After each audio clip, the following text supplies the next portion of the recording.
This video is made possible by Brilliant. Learn complex topics simply for 20% off by being one of the first 200 people to sign up at brilliant.org/real-life-lore.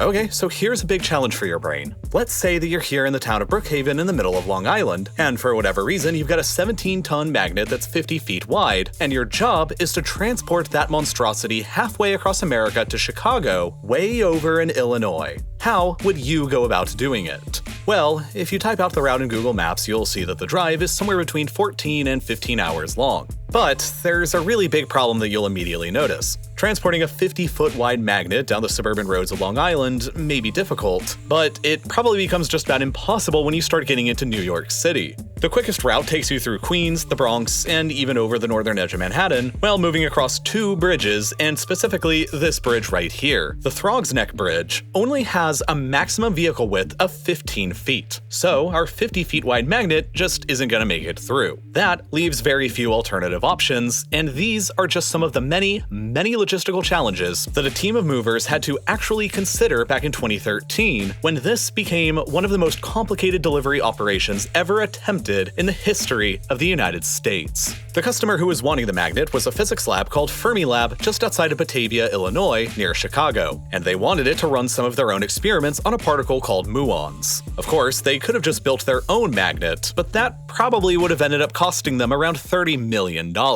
And luckily for them, there happened to be another lab over in Brookhaven that had built the exact magnet that they needed back in the early 1990s, and it had been sitting dormant, collecting dust, and doing totally nothing for the past decade. So, in theory, if they could manage to transport that magnet from Brookhaven over to their lab in Batavia for less than $30 million, well, they'd come out ahead and save some money. The stage was all set, but moving a giant magnet halfway across the country came with numerous complications of its own, like whether to drive it, fly it, or ship it on a boat. Regardless of whichever option they chose, in order to transport the magnet, the movers would have to be extraordinarily careful, because even the slightest twisting or flexing of the inner coils inside of the magnet by even a few millimeters would have been enough to cause severe damage, which would have ruined the magnet forever and basically wasted the entire effort in moving it. For these reasons, both FedEx and UPS refused to help out with the move. Transporting the magnet directly across the land the entire way was ruled to be too risky and too inefficient, while transporting it in a plane was ruled to be too expensive and also pretty risky. That left transporting it by ship, and so, after a lot of intense planning sessions, lots of doubt, and with the support of all kinds of agencies and specialty moving companies, the final moving plan was eventually set into motion on the morning of the 22nd of June, 2013. At first, the ring was carefully moved out of its old laboratory site in Brookhaven and loaded onto a specially adapted flatbed truck. At the same time, the movers attached a 45-ton special metal apparatus to it to keep the magnet as flat as possible and to protect it from any damage. From there, the flatbed truck carried it very slowly along the highway to the nearby Smith Point Marina, where it was then loaded up onto a waiting barge by a ludicrously massive crane. And from there, the barge spent about a month at sea carrying the magnet all the way down the East Coast, around the tip of Florida, across the Gulf of Mexico, and then towards Mobile, Alabama. And as ships have done in North America for centuries, the barge entered the Mobile River and sailed it all the way up towards the main path of the Mississippi River, and then sailed that all the way up to the Illinois and Des Plaines rivers before finally arriving at the port of Lamont, Illinois, which is incredibly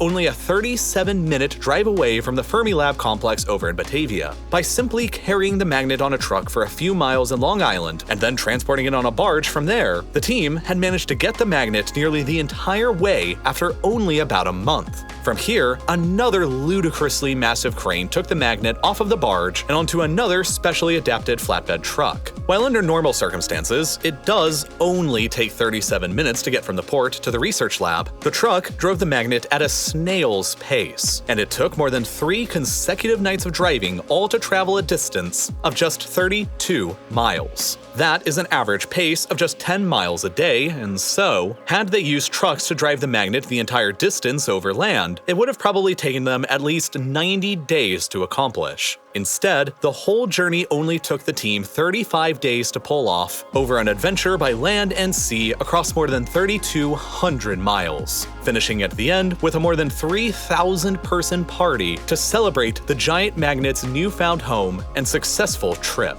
The magnet was eventually installed within the new lab in 2016, and it became operational once again in 2017, after nearly 16 years of remaining totally dormant. And the new data taken just this year from the magnet is already indicating that there is compelling new evidence of brand new physics yet to be discovered. It is challenging scientists and researchers across the world to come up with bold, new theories, and it's pushing our society to ever greater heights. Now, after watching this, maybe you're wondering how magnets and electricity actually all work. Before I made this video, I really had no idea either, and that's why Brilliant is here to help. To make learning concepts in STEM fun, exciting, and approachable by teaching you through hands-on, interactive problem solving. For example, Brilliant's course on electricity and magnetism teaches you about key concepts like fields and charges through interactive and visually stimulating problems like this one. And even if you're not so much into learning about fascinating STEM subjects yourself, then consider getting Brilliant as a gift instead for the ambitious learners you know in your life. Maybe your niece or nephew who love talking about magnets, or your own children who love talking about space or crypto. From mathematical fundamentals and logic to advanced computer science and astrophysics, there's something for everyone on Brilliant, whether you or the person you love is a beginner or an expert. And best of all, by being one of the first 200 people to click this button that's on your screen right now, you'll get 20% off of Brilliant's premium annual subscription,